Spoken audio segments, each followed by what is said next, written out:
Deal ہو جاتی ہے تو اس کے بعد کی کیفیات اور ہوتی ہیں. ہم اپنے مسلمان بھائیوں کے متعلق انہیں دھوکہ دینے کے حوالے سے کتنا آگے ہیں یا کتنا پیچھے ہیں یہ ہم سب غور کر سکتے ہیں. اسی طرح معاملات کے اعتبار سے آگے بڑھیے, غور کیجئے. ہماری بہن, ہمارا بھائی, ہمارے عزیز, ہمارے رشتہ دار, ہمارے پھوپھیزاد, ہمارے ماموزاد, ہمارے تایازاد, ہمارے چچا, ہمارے ماموں, ہمارے تایا, ہماری کمیونٹی, ہمارے لوگ, ان کے ساتھ ہمارے معاملات کس قدر فیئر ہیں, یہ سب غور کرنے کی بات ہے. اگر ہم اپنے مسلمان بھائی کے لیے دل میں کھوٹ رکھیں گے, اس کے لیے دل میں بغض رکھیں گے, اس کے لیے دل میں عداوت رکھیں گے, اس کے لیے دل میں منفی سوچ رکھیں گے, اس کے لیے دل میں جناب والا عجیب و غریب کیفیات رکھیں گے, ارے یار کیوں آ گیا, اس کو آنا نہیں چاہیے تھا, اس کو بلایا تھوڑی تھا, اس طرح کی باتیں وہ کہ جس سے اگر وہ اس کو پتہ چلے, اسے معلوم ہو جائے تو اس کا دل پارا پارا ہو جائے. واللہ ایک مسلمان جو آپ سے کسی طرح بھی کوئی بھی نسبت رکھتا ہے, کسی طرح کی بھی کوئی انسیت رکھتا ہے, مگر آپ اس کے لیے اپنے دل میں کیا کیفیت رکھتے ہیں اس پر ذرا غور کیجئے. آج ہمارے معاشرے میں بینگ اے انڈیویجول بات کر رہا ہوں, پہلے بینگ اے انڈیویجول بات کروں گا, پھر سوشلی بات کروں گا. بینگ اے انڈیویجول میں دیکھوں کہ میں اپنے آس پاس, اپنے اڑوس پڑوس, اپنے قریب قریب, اپنے ملنے جلنے والوں کے متعلق سوچ کیا رکھتا ہوں. کیا میری تھنکنگ پوزیٹو ہے؟ کیا میری اپروچ پوزیٹو ہے؟ کیا میرا ان کے ساتھ میل جول کا معاملہ پوزیٹیوٹی پر مشتمل ہے؟ تو انشاءاللہ اس کی برکتیں حاصل ہوں گی. اور اگر خدا نہ خواستہ اس کے اگینسٹ ہے, اس سے منافی ہے, منفی سوچ ہے, میں ان کے متعلق اپنی فکر کو منفی رکھتا ہوں, کسی کی غربت کی وجہ سے, کسی کے پیسے مانگنے کی وجہ سے, یا کسی اور غرض سے, کسی اور غایت سے, ان معاملات کی وجہ سے میرے محترم اسلامی بھائیوں جو اپنے دل میں اپنے ہی پیر بھائی, اسلامی بھائی, مومن بھائی کے متعلق ہم بغض و عناد کی فضا قائم کرتے ہیں, تو کیا یہ ہمارے اعمال و افعال میں برکتیں لے کر آئی؟ کیا ہماری کیفیات میں آپ خود اندازہ فرمائیں, معاملات میں برکتیں ہوں گی یا اللہ نہ کرے, اللہ نہ کرے, اللہ نہ کرے برکات کا خاتمہ ہوگا؟ پھر حسد, کینہ, بغض, عداوت اور نہ جانے کتنی ایسی چیزیں ہیں کہ جس سے ہمارا دل چھلنی ہے. باطنی بیماریوں نے ہمارے دل میں گھر کر رکھا ہے. ظاہر کا حال تو ہمارے سامنے ہے کہ عبادات کا کوئی حال نہیں, باطنی کیفیات کا یہ حال ہے. اخلاقیات ہمارے نہ جانے کہاں رہ گئے ہیں, معاملات میں ہمارے کھوٹ ہوتی ہے. تو آپ مجھے بتائیے تو صحیح کہ آخر برکتیں آئیں گی کہاں سے؟ اور آج ہمارے معاشرے کی بد امنی, یہ بینگ انڈیویجول بات کیا میں نے, اب سوشلی سوسائٹی پر نظر ڈالی کہ جب ہر شخص منفی سوچ رکھنے والا ہوگا تو یہ الجبرا کا قاعدہ ہے نا, minus into minus is equal to minus. ہر شخص جب انڈیویجولی اپنی اپنی جگہ پر مائنس کر رہا ہوگا, ہر شخص جب اپنی اپنی جگہ پر منفی سوچ کا حامل ہوگا, تو مجھے بتائیے کہ معاشرہ مثبت ہوگا کیسے؟ معاشرے میں امن آئے گا کیسے؟ معاشرے کی بد امنی چھٹے گی کیسے؟ ہمارے کاروبار میں برکتیں آئیں گی کیسے؟ آپ غور کرتے چلے جائیے, چونکہ عقل مندوں کے لیے اشارے کافی ہوتے ہیں. اللہ تبارک و تعالی عز و جل کی آپ پر رحمت ہو. آئیے میں آپ کی خدمت میں عرض کرتا ہوں کہ اپنے اسلامی بھائیوں کی خیرخواہی کرنا, اپنے اسلامی بھائیوں کے لیے دلوں میں نیکی رکھنا, ان کے لیے اپنے قلوب کو پاک رکھنا, ان کے متعلق اپنی سوچ کو مثبت رکھنا, اس کی برکات کیا ہیں؟ چنانچہ سنیے اور جھومیے. سیدنا معاویہ بن قرہ رضی اللہ تعالی عنہ فرماتے ہیں, لوگوں میں افضل ترین وہ ہے جو ان میں سب سے پاکیزہ سینے والا, پاکیزہ سینے والا, اور سب سے زیادہ غیبت سے بچنے والا. ان کے سامنے تو چکنی چپڑی باتیں کریں, نہیں جناب آپ کی تو کیا بات ہے, ارے ماشاءاللہ جناب آپ کے بغیر تو اپنے کو مزہ ہی نہیں آتا یار, ارے میں آپ ہی کو سوچ رہا تھا, ارے حضور آپ آ گئے یار, بڑی عمر ہے بھائی آپ کی جناب, آپ کو دیکھ کر تو طبیعت خوش ہو گئی. جیسے ہی جناب نکلے, خام یار ٹائم برباد کر دیا, ٹائم کا لوچا کر دیا یار, اتنے اپنے اہم کام میں جانا تھا یار. ارے بھائی یہ کیا ہوا؟ یہ طبیعت کا دوگلا پن, ہاتھوں ہاتھ, وہ بھی گھر سے, دکان سے یا آفس سے باہر نکلے ہی نہیں کہ آپ نے ایک دم ہائے ہائے ہائے ہائے ہائے, بس یہی ہماری مثبت سوچ تھی. آگے بڑھیے. اللہ اکبر. میرے آقا و مولا ملجا و ماوا ہادی و مہدی صلی اللہ علیہ وسلم نے ایک دوسرے کی عزت کی حفاظت, ایک دوسرے کی مدد کرنے کے متعلق کیا مدنی پھول عطا فرمائے. یہ میں معاشرے کو پوزیٹو ایٹیٹیوڈ دینے کی وہ سعی کر رہا ہوں جو اسلام کی تعلیمات ہے. خدا کی قسم اسلام فقط چند امور کے انجام دینے کا نام نہیں ہے. اسلام فقط چند عبادتوں کے قائم کرنے کا نام نہیں ہے. اسلام ایک مکمل ضابطہ حیات ہے, ایک ایسی مبارک زندگی فراہم کرتا ہے, ایک ایسی زبردست زندگی فراہم کرتا ہے کہ اگر ہم اس پر چل پڑیں, اس پر عمل کریں تو دنیا کے تاجدار ہو جائیں, عزت والے ہو جائیں, بہترین قوم قرار پائیں. مگر ہماری کیفیت بڑی عجیب ہے.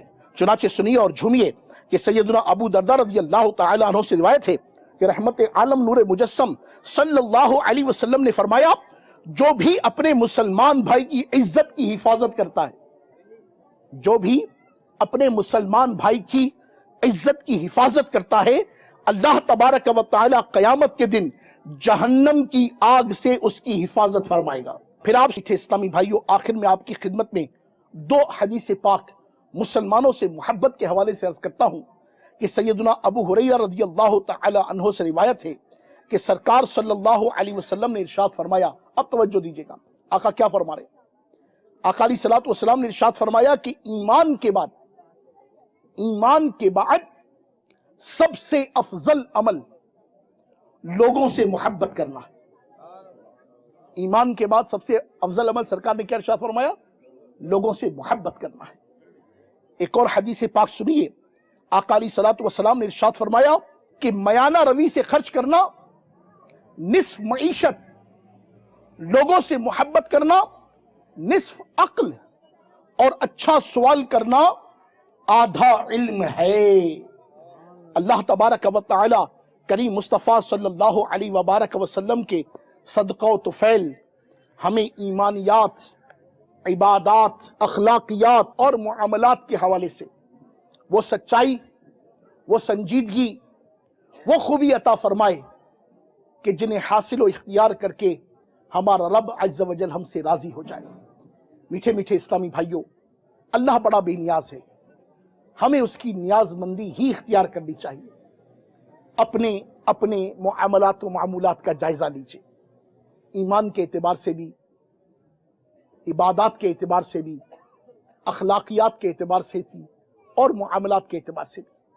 اور یہ مدنی سوچ ہمیں الحمدللہ دعوت اسلامی کا میٹھا مدنی ماحول عطا کرتا ہے کہ اس مہکے مدنی ماحول میں خوب سنتیں سیکھی اور سکھائی جاتی ہیں. آپ بھی دعوت اسلامی کے میٹھے مدنی ماحول سے وابستہ ہو جائیے کہ اس مدنی ماحول کے ساتھ انشاءاللہ عز و جل وابستہ ہو کر ایمان کی مضبوطی, عبادات پر استقامت, اخلاقیات کی وہ صورتیں کہ جو انشاءاللہ عز و جل اپنی مثال آپ ہوں گی, اور معاملات کی وہ سچائی اور خوبیاں کہ جو ایک مومن کا ترہ امتیاز ہونا چاہیے, انشاءاللہ عز و جل ان حوالوں سے ہماری تربیت ہوتی رہے گی. کہ دعوت اسلامی کا مدنی ماحول سیکھنے اور سکھانے کا ماحول ہے. اپنی ایمانیات و عبادات, اخلاقیات و معاملات کو درست کرنے کے لیے اس میٹھے مدنی ماحول کے ساتھ وابستہ ہو جاتے ہیں. ہفتہ وار سنتوں بھرے اجتماع میں شرکت, اور اللہ توفیق دے تو 3 دن کے مدنی قافلے میں سفر کی کوشش کیجئے کہ جہاں دنیا کے بہت سارے کام ہوتے ہیں وہاں 30 دن میں 3 دن کے مدنی قافلے میں سفر ہو جائے تو کوئی بڑی بات نہیں. اللہ تبارک و تعالی عز و جل ہمیں ہمیشہ اپنی رضا والے کاموں میں لگا رہنے کی توفیق عطا فرمائے. وما توفیقی الا باللہ. جزاک اللہ خیرا و احسن الجزا. صلو علی الحبیب صلی اللہ تعالی علی محمد وعلی آلہ وصحبہ وبارک وسلم. میں مبلغ بنوں سنتوں کا, خوب چرچا کروں سنتوں کا, ہو کرم بہر خاک مدینہ.